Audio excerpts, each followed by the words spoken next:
Hello guys, this is Raghurama Reddy from Spot Entertainment. Vrushakarma Naga Chaitanya గారి కొత్త cinema అన్నమాట. చాలా త్వరలో థియేటర్స్ లో మన ముందుకైతే రాబోతుంది. అండ్ దీని డైరెక్టర్ వచ్చేసి కార్తిక్ దండు. కార్తిక్ దండు అంటే మీకు ఐడియా ఉన్నారు ఎవరు? చాలా మందికి తెలియదు. కార్తిక్ దండు ఎవరంటే మన విరూపాక్ష మూవీ డైరెక్టర్ అన్నమాట. ఆల్రెడీ విరూపాక్ష చూసాం, ఎంత మంచి సక్సెస్.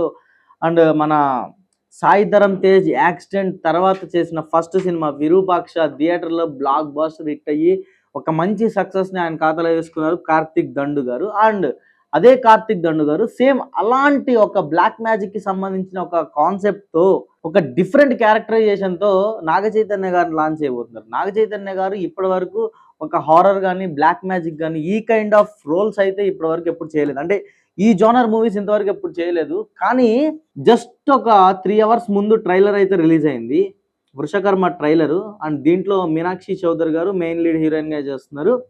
అండ్ మోహన్ లాల్ గారు కూడా ఈ మూవీలో ఒక మెయిన్ క్యారెక్టర్ అయితే చేయబోతున్నారు. కానీ విరూపాక్ష చూసిన దానికి ఈ వృషకర్మకి నాకు పెద్ద డిఫరెన్స్ అయితే ఏం కనిపించట్లేదు. అంటే సేమ్ అదే బ్లాక్ మ్యాజిక్కి సంబంధించిన విజువల్స్ లాగా కనిపిస్తున్నాయి. అండ్ దాంట్లోనేమో కాకులను పెట్టారు, దీంట్లో గబ్బిలాన్ని తీసుకొచ్చి పెట్టారు. అయితే ఒక సీన్ పెట్టారు దీంట్లో, అతను ఒక విలన్ రోల్ అనుకుంటా. అతని బాడీ లోపల నుంచి ఒక గబ్బిలం బయటకు వచ్చి ఎగిరి వెళ్ళటము అండ్ ఆ నడిచే విధానం కానీ కొన్ని సీన్స్ చాలా స్కేరీగా ఉన్నాయి. అంటే డిఫరెంట్గా ట్రై చేశారు, లిటరలీ చాలా డిఫరెంట్గా. ఆ వాకింగ్ స్టైల్ అనేది చాలా డిఫరెంట్గా ట్రై చేశారు. అది కూడా చాలా బాగా అనిపించింది. అయితే ఆల్మోస్ట్ ట్రైలర్ స్టార్ట్ అయిన ఒక 50% తర్వాత నాగ చైతన్య గారిని రివీల్ చేశారు. అండ్ నాగ చైతన్య గారు లుక్ కూడా దీంట్లో లైక్ ఇంతకు ముందు చూస్తే మనం తండేల్ కానీ ఇంకా దాని ముందు వచ్చిన మూవీస్లో కూడా కొంచెం లాంగ్ హెయిర్ అది ఉండేది. బట్ దీంట్లో నాగ చైతన్య గారి లుక్ కూడా చాలా డిఫరెంట్గా ఉందన్నమాట. అండ్ షార్ట్ హెయిర్తో ఎక్కువ బేడ్తో ఒక కాగడ లాంటిది పట్టుకొని ఆయన ఎంట్రీ అయితే ఇచ్చారు. అండ్ అంటే ఇది కూడా ఒక పల్లెటూరులో జరిగే, అంటే ఒక పాతకాలపు పల్లెటూరులో జరిగే స్టోరీ లాగా మధ్యలో కొన్ని విజువల్స్, అది క్లైమాక్స్లో ఆ విలను గాల్లో ఉండి పెద్దగా అరిచినప్పుడు ఆ చుట్టూతా కొన్ని రాజమహలు అద్దాలు పగిలిపోయి వచ్చే విజువల్స్ ఒకటి పెట్టారు. సో అది కూడా చాలా అంటే చాలా బాగుంది. అండ్ ఓవరాల్గా కార్తిక్ దండు గారు ఇంకొక సక్సెస్ని ఆయన ఖాతాలో వేసుకోవడానికి నాగ చైతన్య గారితో మన ముందుకు వస్తున్నారని క్లియర్గా అర్థమవుతుంది. అయితే ఈ సినిమా యాజ్ ఇట్ ఈస్గా విరూపాక్ష లాగా ఉండబోతుంది అని చెప్పి చాలా మంది అయితే కామెంట్ చేస్తున్నారు. అంటే ఎంతవరకు అంటే చెప్పలేం. సపోజ్ మనం కొన్ని సీక్వెల్ సినిమాస్ చూసుకుంటే కనుక, sequel cinema means Baahubali 2, Pushpa 2.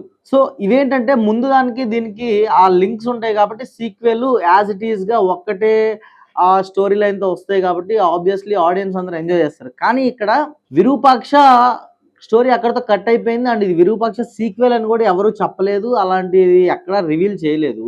కానీ ఇది విరూపాక్ష 2నా లేకపోతే వృషకర్మ సపరేట్ మూవీ అర్థం కావట్లేదు. ఎందుకంటే చూసే ప్రతి ఒక్క విజువల్స్ కూడా విరూపాక్షకి సంబంధించిన విజువల్స్ లానే ఉన్నాయి. అంటే same director and same genre కాబట్టి మనకు అలా అనిపిస్తుందేమో తెలియదు. కానీ వాట్ ఈస్ వాట్, ఈ యొక్క వృషకర్మ మూవీ కూడా కార్తిక్ దండు గారి డైరెక్షన్ లో వస్తున్న వృషకర్మ మూవీ నాగ చైతన్య గారి కెరీర్ లో ఒక మంచి హిట్ అవ్వాలని చెప్పి మనస్ఫూర్తిగా కోరుకుంటూ this is Raghurama Reddy from Spot entertainment.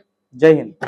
Hi guys, this is Akash Jagannath. Please do watch and subscribe Spot Entertainment. Thank you.